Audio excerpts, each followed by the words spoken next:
What's the recipe for fun? Take a dash of Snow White, one Little Mermaid, a huge helping of color, 80, 90, 101 Dalmatians, shake and add ice. It's Disney on Ice. With a hip, hip, and a clippity-clop, he's out looking for a tattoo chop.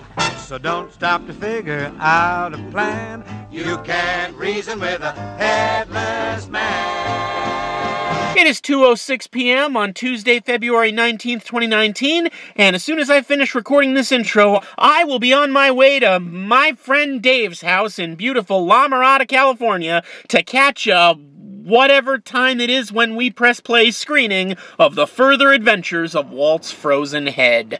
I'm some jerk with a camera, and welcome to One Movie Later, where I compare and contrast my preconceptions and postconceptions of movies in theaters now and or on demand soon.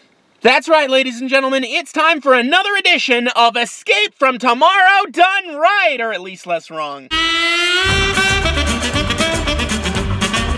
The sub-series of One Movie Later, covering independently produced films shot at least partially on location at the Disney parks guerrilla style. And this is a movie I've been looking forward to for quite some time. I first found out about it over 3 years ago when the very first teaser trailer dropped in November of 2015.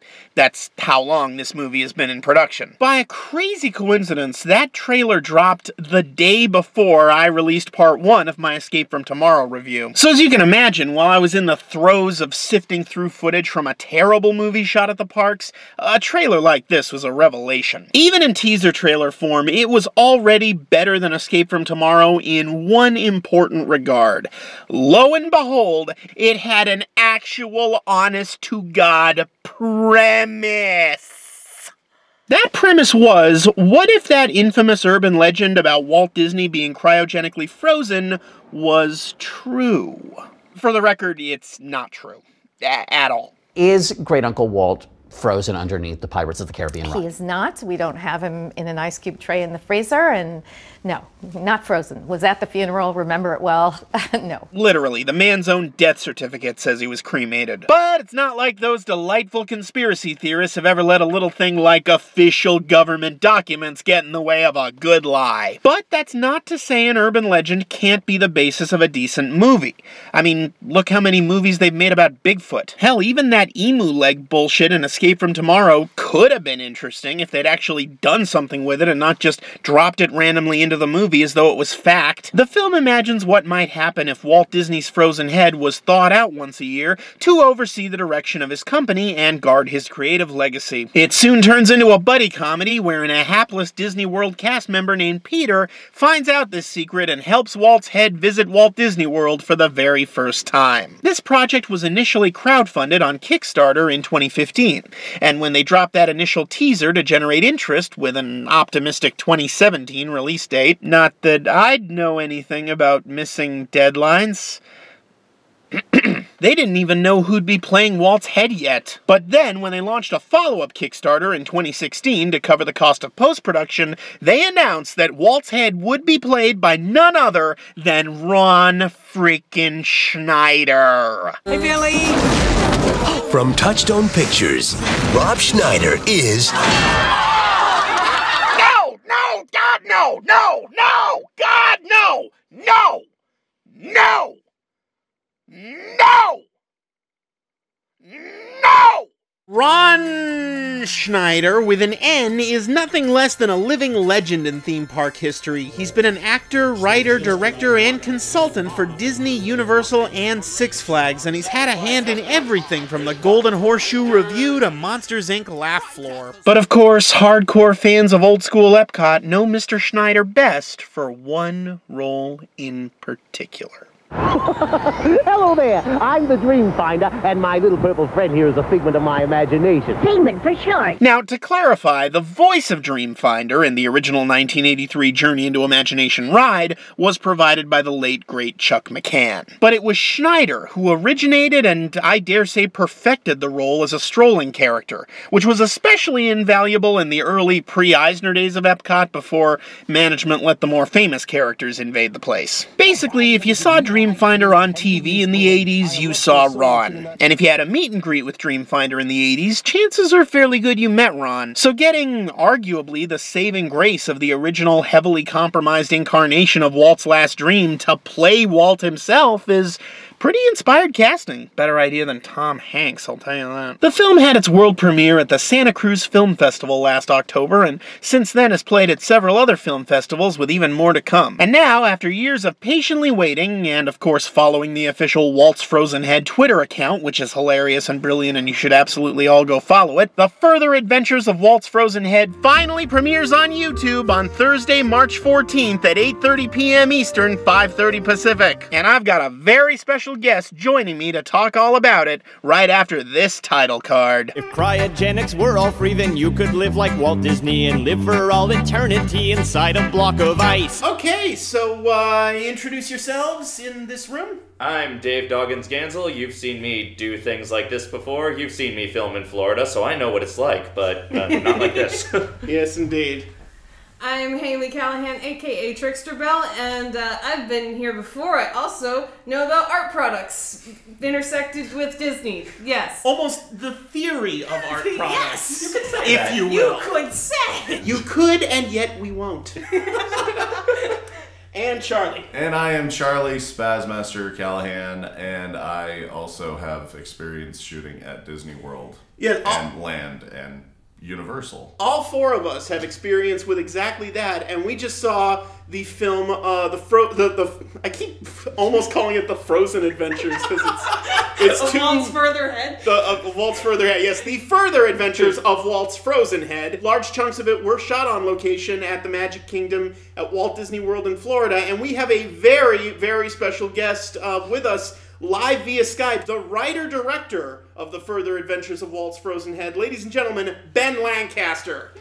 How are you guys doing tonight? We just watched your movie. It is, we enjoyed it tremendously. It is delightful. It really is a lot of fun. It's such a treat. It's such a sweet movie. It's catnip for Disney nerds. How many other movies contain a dig at Paul Pressler? I ask you that. Now, full disclosure to the people watching this, I've never met Mr. Lancaster in person. I'm only meeting him over Skype for the first time. But we follow each other on Twitter, and I'd say it's reasonable to say we're admirers of each other's work. I think I first started following you on Twitter after I saw you use a clip from my trailer in your review of Escape from Tomorrow. We never did, really. We just thought we did because they had all the resources. But now we all have HD cameras in our pockets and worldwide distribution at our fingertips. I was just watching this review of Escape Tomorrow I found on YouTube, and suddenly, whoa, there's my movie! Like, how did that happen? This is going to be a straightforward, conventional episode of One Movie Later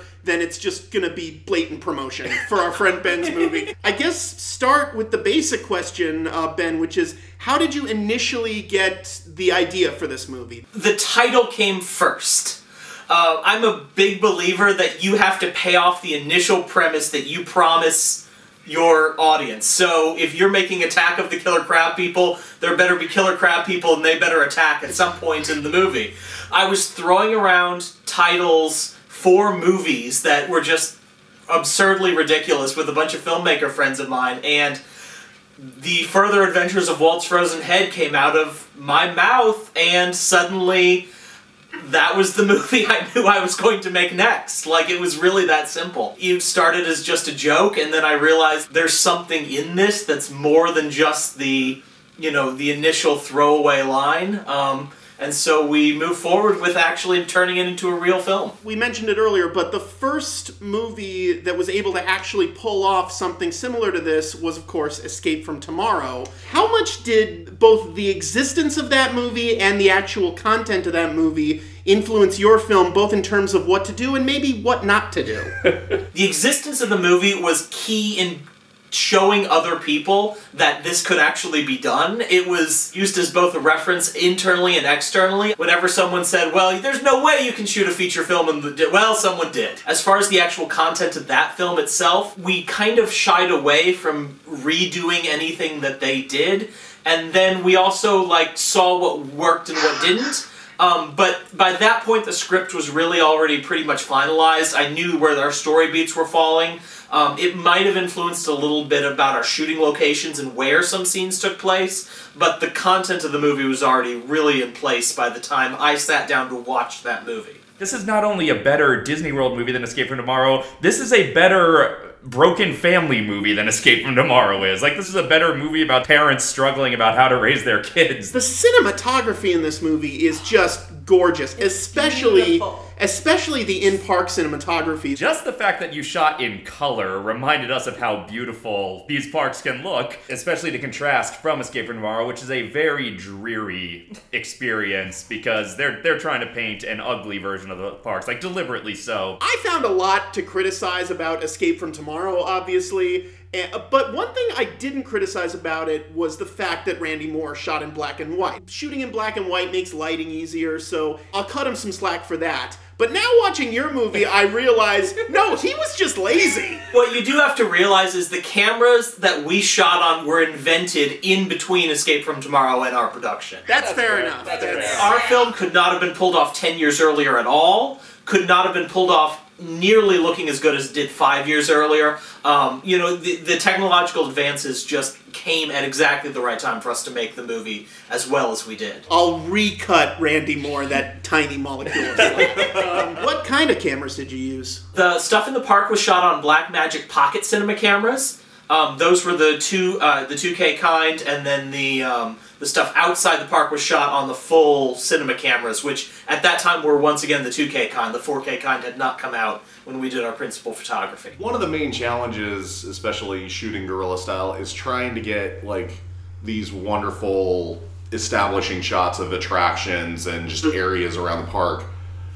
How did you get them so still? The majority of them were on a monopod that we could easily set up, take down, and walk away with. We were worried it was going to be mistaken for a selfie stick. It never was. We flew right through. Okay. Yes! The big advantage that we have was we took all of our really expensive cameras and especially really expensive lenses that we had gotten for the shoot.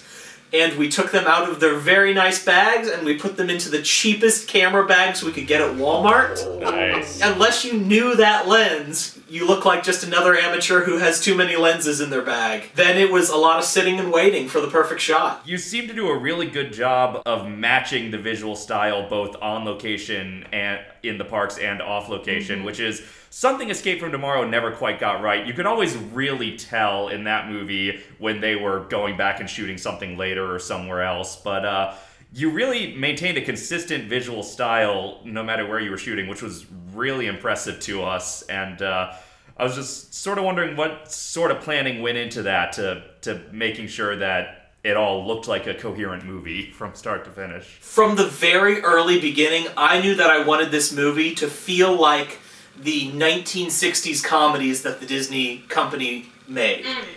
And so, from the script level, from the aesthetic level, even parts of the production design, we were really molded around The Absent-Minded Professor, Blackbeard's Ghost, those kind of comedies that really influenced the framing of shots, both in the park and then outside of that, in a way that I think brought it together in a unity because we had this overarching vision for this is sort of what the movie's gonna feel like. I realized just now, like, even the title kinda sounds like the title of a Walt Disney 1960s comedy. It's a step away from one of our dinosaurs is missing. So it's not too much of a spoiler to say that a big chunk of this movie involves sneaking Walt's head into the Magic Kingdom to show him around. Like, that's all seen in the trailers. The scene of them planning how they were going to get past security, how they were going to get him into the park. It was reminiscent of some of our planning of how are we going to get certain shots in the park when we're filming, how are we going to get away with certain things. Bring in props. There is so much outside of your control when shooting at such a big place like the Disney parks. How was your prep time? Did you have like storyboards that you had to do? Or did anything crazy and chaotic come up during the shoot? We had a spreadsheet that existed in Google Docs and everybody had downloaded on their phones that had every shot detailed, the order we were doing them in, contingency plans based on weather. We had all gone scouting a day or two before, and then we rehearsed the whole thing that we taped out the sets, essentially, to the best of that we could get the dimensions on a soundstage, rehearsed them all in the soundstage with the camera positions. So we knew exactly what we needed to get the coverage we needed, and we got a few seconds extra coverage. But pretty much what you see on the screen, you know, there aren't a lot of outtakes. We were getting exactly what we needed, and then we were hightailing out of there. Did you have any run-ins with Disney security? The only run-in we had was our very first shot, and it was actually going through security. We were trying to get this shot of him walking through the security gates, and we got shut down. That was our only run-in with security. There were a few other cast members who paid a little more attention to us than we would have liked. What would you say was the biggest advantage of shooting in the parks guerrilla style as opposed to, you know, on your own sets? And what was the biggest disadvantage? It's such a completely different experience that it's hard to even think of advantage versus disadvantage. The advantage is the production design is done for you. Like, it's there. It's a magical world of fantasy.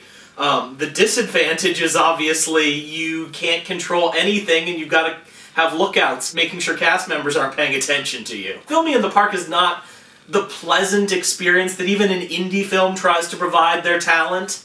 You know, it's hot, there's not enough time to sit down, there's not enough time to, you know, kind of get into character and not like, hey, the security guard walked away, let's go! No craft services. Yeah. Expensive craft services. Yeah. They got him, you just got it. We kept the crew obviously very intentionally small, but we're trying to do some lockdown shots. We're trying to do some things that are a little out of place in Disney Park, and you know, so we had a very regimented plan we came in and had to execute. The days on the set felt a lot more weirdly relaxed, even though we were still on some time crunches, and there were...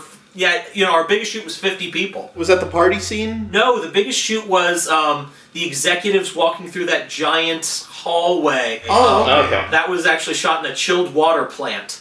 So that's entirely ADR'd because the noise was incredible.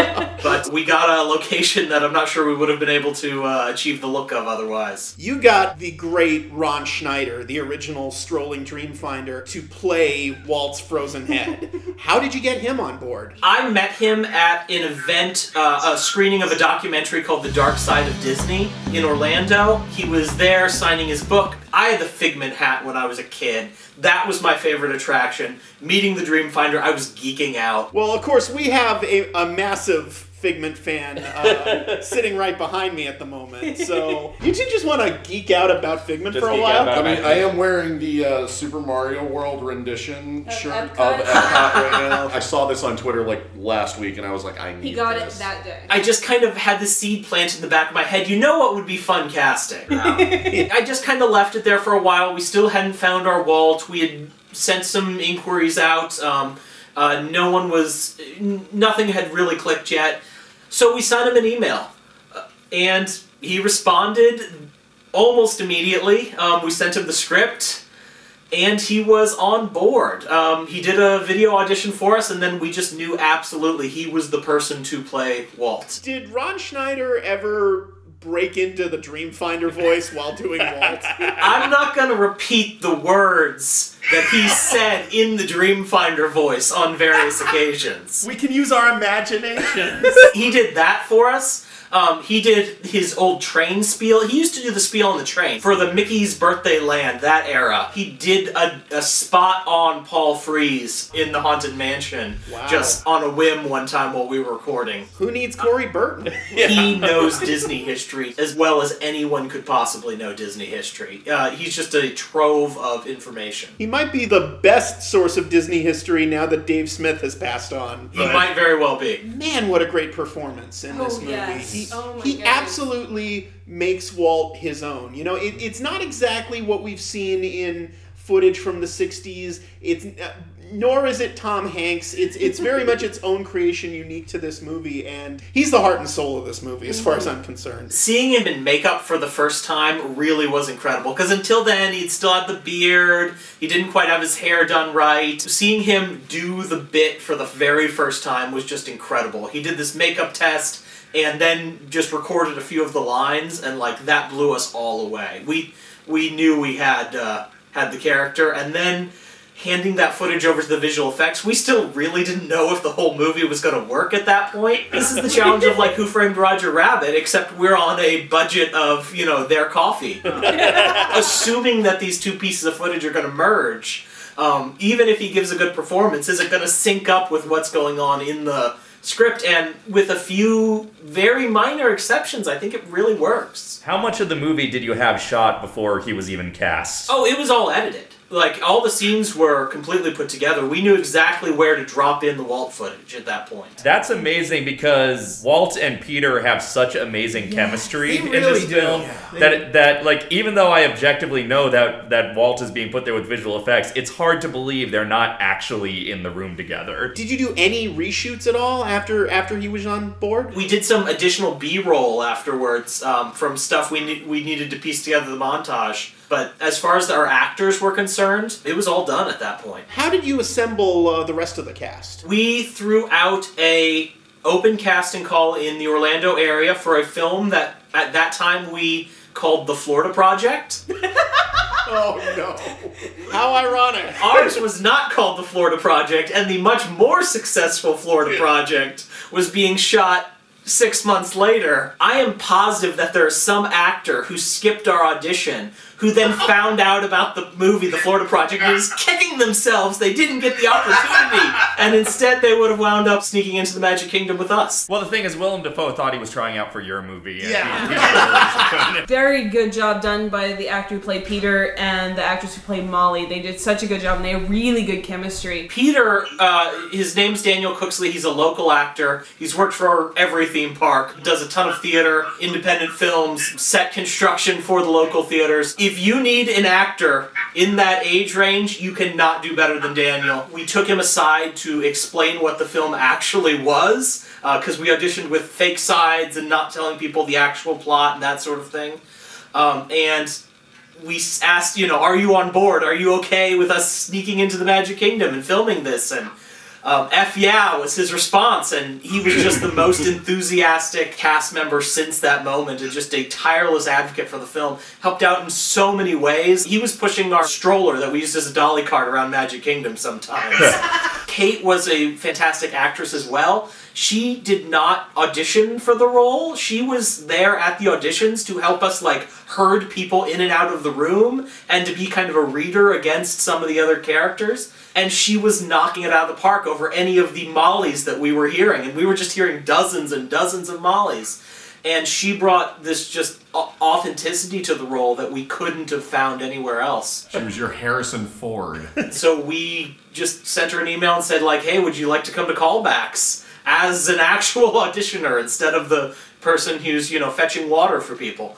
And she did, and she got the role by, you know, head and shoulders. I'm not sure if there's a question at the end of this, but I do want to commend you on a beautiful theme that was coherent through the whole movie that I can't say about other in-park films in this world, is that it was both indulgent of and critical of nostalgia, and that kind of, you can enjoy the past, but you do eventually have to let it go. And it was interesting to see that being played out both in the Disney park side of things and the human story side of things. Now, why would a movie with Disney and Frozen in the title be about letting it go? Oh, we liked this movie. Yeah, we very much did. We really did. We also greatly enjoy the promotional Walt's Frozen Head Twitter account. The audience may remember a while back we all got together and and did a live tweet of the Epcot special. That's right. That's right. Hashtag RIFCOT35. It was a lot of fun to do. The Walt persona on Twitter is a little snarkier than the Walt in the movie ended up being. There is still the common ground of a deep passion for the material in both the film and in the Twitter account. I hate to keep harping on Escape from Tomorrow, but no, I don't. I love harping on Escape from Tomorrow. Who doesn't? They tried, guys. They tried. It's hard to make a movie. There are things I give them credit for. Before I saw Escape from Tomorrow, I thought you could only pull this off if you were really passionate about this. Escape from Tomorrow is a movie devoid of passion. It's a movie that's only passionate for its own existence on a technical level, not on a thematic level, I suppose. Yeah, and how much... And this movie was pure passion. It was bleeding out of every frame. Were you always this deep into theme parks, or did you sort of get deeper into it over the course of this project? I certainly got deeper into the history over this project. When I was 5 and 7, my parents took me to Disney World. Every year after that, I would check out the Walt Disney World unofficial guide to read about the changes that were happening in the park that I knew I wasn't going to be able to visit. The early days of the internet, JimHillMedia.com was one of my bookmarked pages that I visited multiple times a week just to get theme park news. I've just been absorbed with this from a very young age. Not because I lived there, just because something magical happened when I was 5 and taken there. And it's stuck with me ever since. We noticed Jim Hill's podcast mate, Len Testa, has a cameo in this film. There are actually several other people from the Disney podcasting community who do cameos if you listen. Emailing Len Testa was another geek out moment for me, just because I had read the unofficial guides since I was a kid. And now I'm, eventually meeting the guy who wrote them. I do like that you didn't completely shy away from some of Walt's less good traits, like his distrust for unions. The goal was to create an honest portrait, as honest as we can, based on what we know about the man. I use the Neil Gabler biography as sort of the principal psychoanalysis, I suppose. I'm not sure if it's historically the best biography, but it definitely takes that armchair psychiatrist approach that tries to get into his head, and it's in there. It's the good's in there and the bad's in there, and we're trying to create a fully fleshed character. In 1997, there was an issue of Mad Magazine where they did a very, very cynical version of basically this premise. It was called, If Walt Disney Visited His Studio Today. Was that an inspiration at all? I was not aware of that. I've also learned there was a novel written at one point. Another person who wrote a novel was kind enough to send it to me, which was also about de-thawing Walt. But you are the first to make it into a movie, so there's that. That's true. Unless you count a Robot Chicken sketch as a movie, but I don't think most people do. I hunger. About a year ago, there was this weird epidemic of Disneyland animatronics getting decapitated. Ursula at the Little Mermaid ride and the auctioneer in Pirates both got decapitated on the same day. Now the truth can be told, was that viral marketing for this movie? I wish I could have come up with a viral campaign that good. Oh, well, darn. Next time. It's just as well. You don't want to be any more on their stay away from the park's radar than you have to be. So far, they have not kicked me out yet, so... Universal, they just hire you. If Comcast would like to distribute this film, my contact information... I believe it is time for What's the Attraction? So, assuming Disney Plus is interested in buying the rights to this film, and of course it'll be their most viewed title, I'm sure, they'll probably sell Star Wars for scrap as soon as they've got this movie. What do we think the theme park attraction based on the further adventures of Walt's Frozen Head will be? Charlie! Honestly, I think they're just going to add Walt's head to the Guardians of the Galaxy Mission Breakout, too. Just have Walt hanging next to Figment right there. Just, have him have a conversation. A Dreamfinder and Figment reunion! There you go! There you go. After all these years. Yep. Haley! They will take out the video in the Disneyland gallery that precedes Great Moments with Mr. Lincoln, and they will just put Walt up there answering questions about trains. I like trains. Dave? They'll do a special seasonal overlay for Tower of Terror that turns it into that elevator to the 3rd level of the Utilidors that he gets on. Of course. Ben, what do you think? Obviously, it's going to replace the China film. Just because they can't seem to come up with one, even though they told us, so, they'll just plot it in there, all 80 minutes of it, just on a loop. Well, unfortunately, you're all wrong. Even Ben, who's wrong about his own movie. How does that happen? 2 words, ladies and gentlemen. Bowling alley. They are gonna either at Disney Springs or downtown Disney, or hell, just tear down Soarin' or something. Build a bowling alley where every ball is Walt's head, and you roll it down, and it says some pithy comeback to whenever it hits the pins. Thank you very much, Ben Lancaster, for being our guest here on this special edition of One Movie Later. Thank you guys so much for having me. And until next time, ladies and gentlemen, head like a hole, black as your soul. I'd rather die than give you control. Bow down before the one you serve. You're gone. No one else likes 9 Inch Nails? Never. I was wondering. When I'm dead, put my head in the freezer. This video was made possible by the very generous contributions to my Patreon. Special thanks to all my patrons, and huge special thanks in particular to Bennett Ballard, Brett, Ryan Enos, Max Fagan, Noah Fine, Wesley Fox, Michael Hamilton, Jacob Harris, Tom Hart, Houston Housley, Morgan Kellis, Dustin Koski, Kate Quinn, Michael Rose, Austin Sumowitz, and Sydney Sumowitz. Extra huge special thanks to Keith Baggs, super extra huge special thanks to Ryan Walterson, and super duper extra huge special thanks to executive producers Joe Goldmark, Edgar Barocho, and Landon McAfee. If I mispronounced anyone's name, please send me a message letting me know. Thanks for watching. Please like, share, and subscribe, and don't miss the online premiere of The Further Adventures of Walt's Frozen Head on Thursday, March 14th at 8:30 p.m. Eastern, 5:30 Pacific. Just click the link in the description and hit the bell button to set a reminder for it. I feel like We're more gushing than asking because this is real penetrative journalism. How did you make the magic? Oh, do go on. We can be more hard-hitting if you want. Are you now, or have you ever been a Universal Pass holder? It's not a Ben Stiller movie. No. What can I say? Let the storm rage. The cold never bothered me anyway.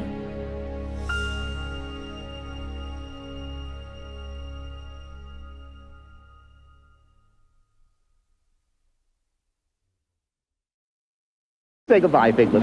Goodbye, Figlet.